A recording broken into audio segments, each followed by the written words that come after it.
టైంకి రావట్లేదు కదా, ఎన్నో అయిపోతున్నాయి, ఎన్నెన్నో అయిపోతున్నాయి. ఎట్లా హాస్పిటల్స్ ఉన్నాయి కదా, ఏదైనా ఇష్యూ అవుతున్నప్పుడు ఈడ ఎవరైనా కొట్టుకుంటున్నారు ప్లాన్ చేద్దాం అన్నాడు. బట్ అది పర్టికులర్లీ కాదు కదా. హాస్పిటల్స్ ఇప్పుడు పిఎస్ఎస్ అంటే ఆల్రెడీ హాస్పిటల్ డెవలప్ అయ్యాయి అండ్ ఇవన్నీ డెవలప్ అయ్యింది, నేను కాదనట్లే. బట్ ఇప్పుడు ఏమైనా ఇన్సిడెంట్ అయింది సడన్ గా, ఉన్నారు కొందరు ముస్లిమ్స్ ఉన్నారు. చెప్పిన పాయింట్ మీకు కరెక్ట్ అర్థమైంది. అసెంబ్లీలో ఒక కాంగ్రెస్ మంత్రి హాస్పిటల్ ని ఊరవతలో పెట్టాలి, పోలీస్ స్టేషన్ ని ఊరి మధ్యలో పెట్టాలి అంది. మీరు ఫస్ట్ వెళ్ళేది హాస్పిటల్ గా పోలీస్ స్టేషన్ కా? ఎవరికైనా దెబ్బ ఏమైనా అయితే ఇన్సిడెంట్ అయితే హాస్పిటల్కి అయితే వెళ్తారు. ఆమె మాట్లాడింది కరెక్టేనా?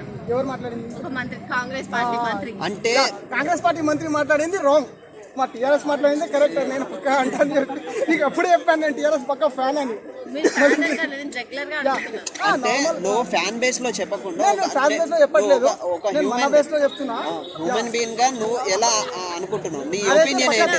అంటే నువ్వు తప్పు, రాంగ్. ఇప్పుడు కాంగ్రెస్ నుంచి చాలా మంది కేసీఆర్ చేసిన అవినీతిని బయటకు తీస్తున్నారంట, నిజమేనా? అది అవినీతి జరిగిందా? మొన్న పార్లమెంట్ లో హరీష్ రావు కూడా చెప్పాడు. ఏం చెప్పాడంటే, మీరు ఇంత లిస్ట్ ఇన్ని కోట్లు అని మీరు చెప్తున్నారు కదా, బయట పెట్టండి అధ్యక్ష అని డేర్గా చెప్తున్నాడు. వీళ్ళు బయటికి పెట్టాలి కదా, వీళ్ళు ప్రూఫ్ చేపియాలి. ప్రూఫ్ ఎందుకు చేపించట్లేదు మరి? ఇప్పుడు హరీష్ రావు గారు ఒక 1 అవర్ కానీ 2 అవర్స్ కానీ నేను మీటింగ్ లో కూర్చుంటా వాళ్ళతో అన్నాడు. అది నిజమేనా? నిజమే కదా. కాంగ్రెస్ పార్టీ వాళ్ళకి తాళం పడుతుంది అంటారు. తాళం పడతా అంటే పడవచ్చు, మేబీ పడకపోవచ్చు. రేవంత్ రెడ్డి ఎలా భరిస్తారు తెలంగాణ? భరిస్తారంటే ఇప్పుడు అది చెప్పలేము. ఇప్పుడు కొత్తగా 6 years చేసి వచ్చాడు, చూడాలి ముందు ఏమైపోతుందో. వాళ్ళు కూడా దాంట్లో కూడా లీడర్స్ ఉన్నారు. బట్ ఈయనకి ఎందుకు ఇచ్చారు అది ఏముంది మనకి నాకు తెలియదు కదా, మనం కూడా కామన్ పీపుల్. ఇప్పుడు వాళ్ళు మాట్లాడుకుంటారు, మనకేం తెలుస్తుంది. ఇప్పుడు ఫ్రీ బస్ గురించి, లేడీస్ కి ఫ్రీ బస్ పెట్టాడు, అలా జెంట్స్ కి ఏం పెడతాము? జెంట్స్ కి పెట్టందే మంచిగా ఉంది. ఇప్పుడు నేనే ఉన్నా ప్రెసెంట్, కాలేజ్ కి వెళ్ళే అట్లీస్ట్ టికెట్ ఉంటే. జెంట్స్ అయితే కాలేజ్, మేమైతే ఇప్పుడు ఉన్నాం ఇక్కడ, ఎంతమంది ఉన్నారు, ఏం చేస్తాం మేము? యాక్చువల్లీ మన గురించి మాట్లాడదాం. చాయ్ తాగనీకే నేను వరంగల్ పోతా, ఆబ్వియస్లీ రాంగ్ కదా. తెలంగాణ ఫ్రీ ఉంటే ఆబ్వియస్లీ పోతా నేను. ఫ్రీ ఉంటే కాలేజ్ స్టూడెంట్స్ ఏమంటున్నారంటే, ఫ్రీ బస్ పెట్టినందుకు మేము టికెట్ తీసుకున్నాం, మమ్మల్ని అట్లీస్ట్ నించొని ఇవ్వట్లేదు బస్సులో లేడీస్ అంటున్నారు. దాని గురించి ఏమంటారు? అదైతే రాంగ్, అది డిసిజన్ కొంచెం రాంగ్. దీని మీద కూడా కొంచెం చూడాలి. ఆర్టీసీ చాలా అప్పులలో ఉంది కదా, అది కూడా కరెక్టే. ఆర్టీసీ ఫ్రీగా ఇచ్చారు ఓకే, కానీ మరి దాని వల్ల ఈ ఆటోల వాళ్ళ మీద కూడా ఎఫెక్ట్ పడుతుంది. చాలా పడింది, ఆటోలు కానీ క్యాబులు కానీ వీళ్ళ మీద ఎఫెక్ట్ పడింది కదా. దాని గురించి అంటే ఈ స్కీమ్ అనేది రెగ్యులర్ గా వర్క్ అవుతుంది అంటారు? ఈ స్కీమ్ అయితే రెగ్యులర్ గా వర్క్ కాదు, కొన్ని డేస్ లో ఇది పక్కా ఆఫ్ అవుతుంది. అయితే ఇది పక్కా నడవదు. ఎలా చెప్తున్నాం అంటే, అందరు బయట ఇబ్బంది పడుతున్నారు, రోడ్ల పైన చూస్తూనే ఉన్నాం. అంటే వాళ్ళు ఇది ఏం కాదు, నడిపిస్తాం మేము, ఆటో వాళ్ళకి 1000 రూపాయలు ఇస్తాం, నెలకు 1000 రూపాయలు. నెలకు 1000 రూపాయలు ఇస్తే ఏం సరిపోతాయి బ్రో? మనకు సరిపోతలేవు కదా, వాళ్ళకేం సరిపోతాయి? ర్యాపిడో ఇవన్నీ బంద్ చేయాలని చెప్పి, ర్యాపిడో, ఓలా కానీ ఇవన్నీ బంద్ చేయాలని ఆటో వాళ్ళ డిమాండ్. మరి రేవంత్ రెడ్డి ఆ పని చేస్తాడా? చేయడు.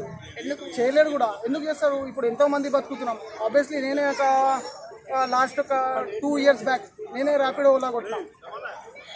చేయలేరు అని అంటున్నారు కదా. మన ఫ్రీ బస్ చేసి ఆటో వాళ్ళ పొట్ట కొట్టినట్టే కదా, మరి వీళ్ళ పొట్ట కొట్టినప్పుడు వాళ్ళ పొట్ట కొట్టడానికి గ్యారెంటీ? పొట్ట కొట్టినట్టే పాయింట్ ఇది. బట్ అది కూడా ఇప్పుడు చెప్తున్నా కదా, కొన్ని ఎక్కువ రోజులు నడవది ఈ పథకం.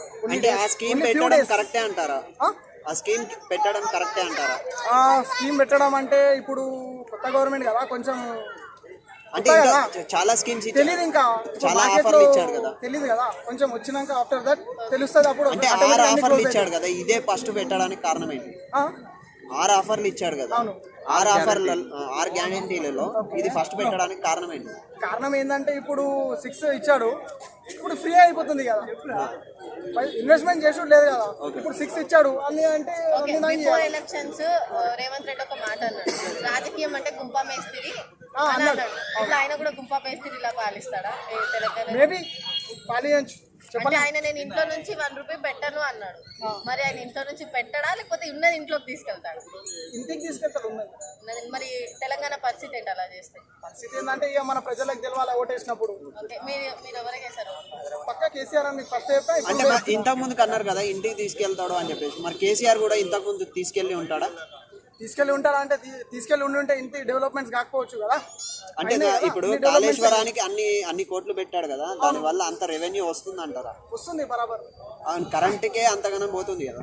కరెంట్ కూడా పోతుంది, బట్ దానికి కూడా ప్లాన్ ఉంటుంది కదా. ఇప్పుడు వీళ్ళు మిడిల్ లో వచ్చి మేము చేస్తామని చేయలేదంటే బ్రో ఇగో సగం అయింది, ఇంకా ప్రాసెస్ లో ఉంది.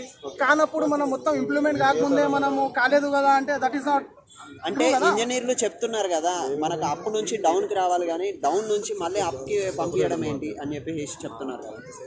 వాటర్ అంటే బ్రో ఇప్పుడు దాంట్లో కూడా ఉంటాయి కొన్ని, అవి మీకు తెలియదు నాకు తెలియదు ఉన్న పాయింట్. అంటే మీ ఒపీనియన్ ఏంటి చెప్పండి. అంటే మీరు కూడా చూసుంటారు కదా ఇంజనీర్స్ చెప్పినటువంటి వీడియోస్ కానీ అవి చూసుంటారు కదా. దాని గురించి సర్చ్ కూడా చేసాము. ఇప్పుడు మనకు అందరికి ఏది అయితే బెస్టో అదే చేస్తారు వాళ్ళు. వాళ్ళు కావాలని అయితే కింది నుంచి పైకి, పై నుంచి కిందికి అయితే ఇది గేమ్ కాదు కదా, పబ్జి కాదు కదా. కింది నుంచి చంపేస్తా చచ్చిపోతా అట్లా నాట్ గేమ్. ఏది ట్రూ అయితే ఉంటుందో ఏదైతే ఉంటుందో అది చేస్తారు. డిసెంబర్ 9th రుణమాఫీ చేస్తానని చెప్పాడు. ఇప్పటి వరకు రుణమాఫీ అవ్వలేదు. చేయడం మరి ఎలా హామీ ఇచ్చారు? ఇస్తారు. హామీ ఎందుకు ఇయ్యరు? కానప్పుడు ఏం లేడు, నార్మల్ ఉన్నాడు. ఓటు రావాలంటే చెప్పాలా, 10 మాటలు చెప్పాలా, పబ్లిక్ని ఇట్లా చేయాలా. అందరూ వేసిర్రు ఓటు. ఇప్పుడు ఆటో డ్రైవర్స్ వేసారు కాంగ్రెస్ అని. ఇప్పుడు ఏమో గేట్ ముందు వెళ్ళి కూర్చుంటున్నారు. అంటే అయితే ఇంతకుముందు కేసీఆర్ కూడా చాలా హామీలు ఇచ్చాడు కదా, అవన్నీ నిలబెట్టుకున్నాడంట. నిలబెట్టుకున్నారు కదా.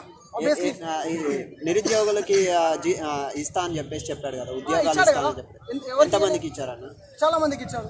ఎక్కడ పోస్టులు అన్ని అమ్ముకున్నారు కదా. పోస్టులు అమ్ముకోవడం అంటే జస్ట్ అది ఒకటే బయటికి వచ్చింది, బట్ చాలా మందికి వచ్చింది కదా. నాకు 3 జాబ్లు వచ్చినాయి. కేసీఆర్ ప్రచారం కేసీఆర్ బీఆర్ఎస్ గవర్నమెంట్ ప్రచారం లాస్ట్ టైం వరకు ప్రజలకి పని చేసింది అంటారంటే సాటర్డే సండే వీకెండ్స్ వచ్చినా మండే రోజు మార్నింగ్ ఎలక్షన్స్ రేపు ఉన్నాయి అన్నాక కూడా రైతు బంద్ వేసింది. దాని గురించి అర్థం కాలేదు అంటే